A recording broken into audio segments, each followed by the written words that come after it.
सोचिए, अगर आपको एक कमरे में बंद कर दिया जाए जहां ना बाहर जाने की इजाजत हो और ना किसी से बात करने की अनुमति, और ये सब सिर्फ कुछ दिनों के लिए नहीं बल्कि पूरे 25 साल के लिए, क्या आप जिंदा रह पाएंगे? आइए जानते हैं एक ऐसी लड़की की कहानी जिसने दर्द की वो हदें झेली जिनकी कल्पना करना भी मुश्किल है, लेकिन फिर भी वो जिंदा बच गई। ये कहानी है एक ऐसी लड़की की जिसे किसी दुश्मन ने नहीं बल्कि उसकी अपनी मां ने कैद किया था, और वजह सिर्फ प्यार। उस लड़की का नाम था ब्लांच मोनिया। साल 1870, फ्रांस का एक शांत शहर, वही रहती थी ब्लांच, एक खूबसूरत और समझदार लड़की। उसे प्यार हो गया, लेकिन उसकी मां को यह रिश्ता बिल्कुल पसंद नहीं था। और फिर एक दिन ब्लांच अचानक गायब हो गई। सबको लगा वो कहीं चली गई है, लेकिन सच्चाई कुछ और थी। वो कहीं नहीं गई थी, वो उसी घर के अंदर एक बंद कमरे में बंद थी, जहां ना रोशनी थी, ना हवा का कोई नामो निशान, और दरवाजा बाहर से हमेशा के लिए बंद था। अब सवाल यह है, वो जिंदा कैसे रही? उसकी मां दिन में बस 1 या 2 बार दरवाजा थोड़ा सा खोलती और बिना कुछ बोले अंदर बस थोड़ा सा खाना फेंक देती थी। ना कोई बातचीत, ना कोई अपनापन, जैसे वो इंसान नहीं, सिर्फ एक कैदी हो। लेकिन कहानी यही खत्म नहीं होती।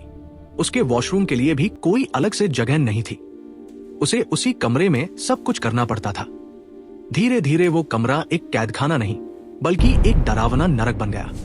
हर तरफ गंदगी, सड़ांध और बदबू इतनी भयानक कि कोई सामान्य इंसान कुछ सेकंड भी वहां खड़ा नहीं रह सकता था। लेकिन वो 25 साल तक वही रही। समय बीतता गया, 1 साल, 5 साल, 10 साल, 20 साल और फिर 25 साल। लेकिन दुनिया को कुछ पता नहीं चला।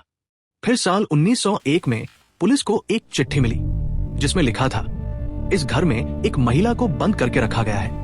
पुलिस तुरंत वहां पहुंची, दरवाजा खोला गया और जैसे ही कमरा खुला सब पीछे हट गए। बदबू इतनी भयानक थी कि सांस लेना मुश्किल था। अंदर एक महिला पड़ी थी, बेहद कमजोर, हड्डियों का ढांचा, बाल उलझे हुए, शरीर गंदगी से भरा हुआ, और वो ब्लांच थी। 25 साल बाद वो पहली बार बाहर आई, लेकिन वो अब पहले जैसी नहीं थी। वो चल भी नहीं पा रही थी, ठीक से बोल भी नहीं पा रही थी, क्योंकि उसने 25 साल इंसानों से बात नहीं की थी। पुलिस ने उसकी मां को गिरफ्तार किया, लेकिन कुछ ही समय बाद उसकी मौत हो गई। और ब्लांच, वो कभी भी नॉर्मल जिंदगी में वापस नहीं आ पाई। 25 साल बाद जब वो उस अंधेरे कमरे से बाहर आई तो दरवाजा तो खुल चुका था, लेकिन उसकी जिंदगी के दरवाजे हमेशा के लिए बंद हो चुके थे। वो धूप में खड़ी थी, लेकिन उसकी आंखें रोशनी सहन नहीं कर पा रही थी। वो लोगों के बीच थी, लेकिन इंसानों को समझना भूल चुकी थी, क्योंकि उसने 25 साल एक इंसान की तरह नहीं, एक साई की तरह जिए थे। लेकिन असली दर्द अभी बाकी है। सोचिए, जिस मां के हाथों में आपने बचपन में खुद को सुरक्षित महसूस किया हो, अगर वही हाथ आपको अंधेरे में धकेल दे तो क्या आप कभी किसी पर भरोसा कर पाएंगे? ब्लांच के साथ यही हुआ। वो बच तो गई, लेकिन उसके अंदर का इंसान उसी कमरे में कहीं मर चुका था।